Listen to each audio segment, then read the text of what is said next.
You should never drive without performing the necessary checks and adjustments beforehand. Neglecting to do so can entail tragic consequences.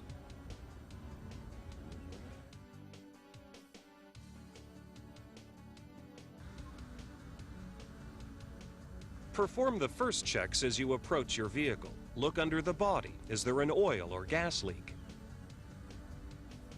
Carefully check the space around your vehicle, the area called the blind zone that you won't be able to see once seated behind the wheel. Are there any children in the area? Animals, objects, obstacles? Move them away from the vehicle, otherwise serious and costly consequences may result.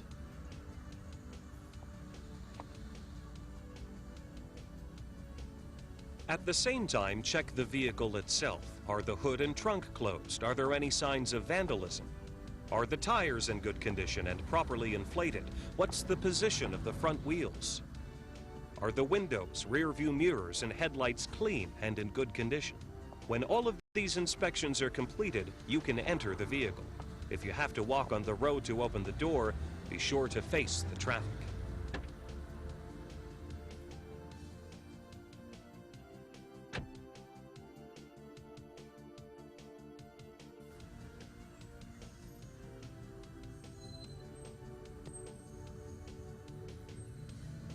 Develop a routine for the following items. Use it each time you enter a vehicle so that it becomes a habit. First, insert the key in the ignition switch. This will spare you from looking for it, and your hands will be free to continue the routine. Then lock all the doors. Besides protecting you from intruders, this will reduce the possibility of the subframe compressing during a collision. Firmly secure any loose objects. Remember that in a moving vehicle they could become projectiles and that their force of impact increases with speed. Ensure that no obstacle blocks your ability to see. Ensure also that nothing will hinder your ability to move or the movement of the vehicle controls. First, adjust the seat so that your right foot rests comfortably on the floor under the brake pedal. Adjust the backrest so that your elbow is slightly bent when your wrist rests on the top of the steering wheel. Settle comfortably with your back firmly against the backrest and two hands on the steering wheel to better control your vehicle, and place your left foot on the footrest or dead pedal. Adjust the headrest if it is adjustable. It will help prevent serious neck injury should a collision occur. While driving, your head should not lean on the headrest.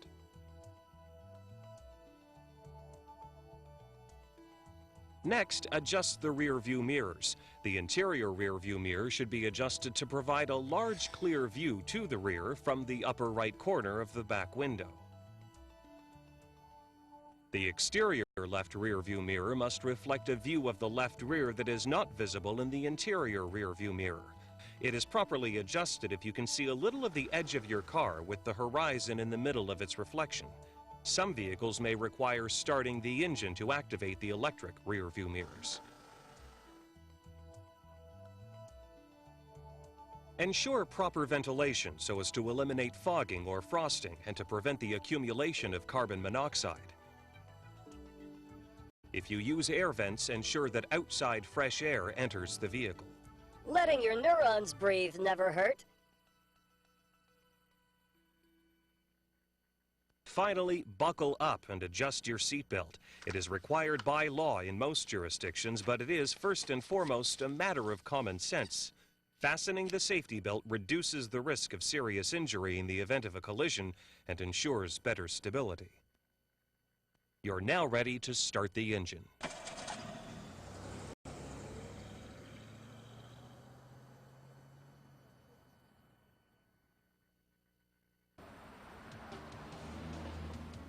The concept of blind spots is one of the vital driving facts. They are the areas on either side of your vehicle behind your field of vision and extend to the rear until your rear view mirrors reflect the lanes beside your vehicle. These blind spots can hide a motorcycle, a pedestrian, a bicycle, a car, or a truck.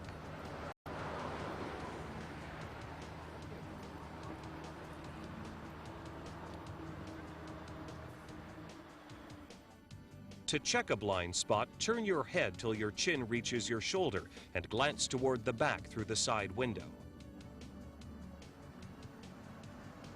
Before executing some maneuvers, after checking the mirrors, check the blind spot on the side in question. Such is the case when you enter traffic. Turn.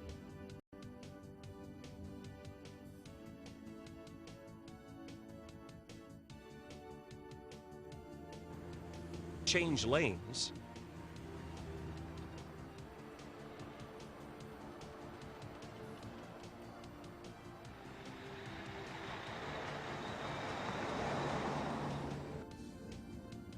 Steer around an obstacle.